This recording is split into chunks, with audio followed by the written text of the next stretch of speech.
Hello everyone, welcome to Ranjita creative ওয়ার্ল্ডে। তোমরা সব কেমন আছো? আশা করি ভালো আছো।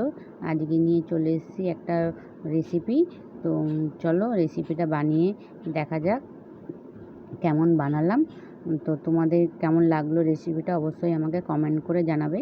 আমি খুব একটা ভালো রান্না করতে পারি না, যদি ভুলভাল হয় অবশ্যই আমাকে কমেন্টে জানাবে সবাইকে।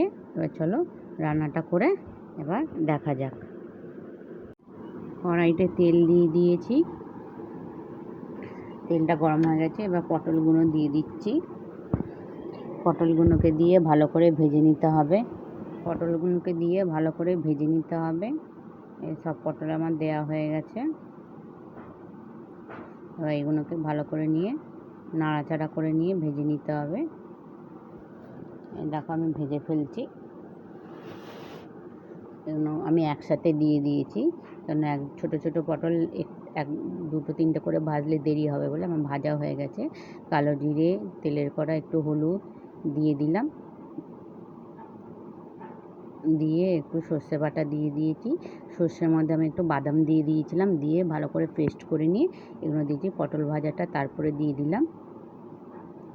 এবার হলুদ আগে দিয়ে দিয়েছিলাম বলে আর হলুদ লাগবে না, একটু নুন দিয়ে দিয়েছি। আমি ভাজার সময় নুন দিয়েছিলাম, সেটা আমি আর দেখাতে পারিনি, ভুলে গেছিলাম। একটু লঙ্কা গুঁড়ো দিয়ে দিলাম, একটু মিষ্টি দিয়ে দিলাম, দিয়ে এটাকে ভালো করে নাড়াচাড়া করে এবার নামিয়ে ফেলতে হবে। এবার আমার পটলে সর্ষে বাটা দিয়ে ঝাল হয়ে গেছে, রেডি। দেখো তোমাদের কেমন লাগলো রেসিপিটা। তাড়াহুড়ো করে রান্না করতে গিয়ে একটু গোলমাল করে ফেলেছি। তো যাক কী গোলমাল করলাম সেটা তোমরা কমেন্ট করে আমাকে জানিও। দেখো পটলের ঝাল রেডি হয়ে গেছে।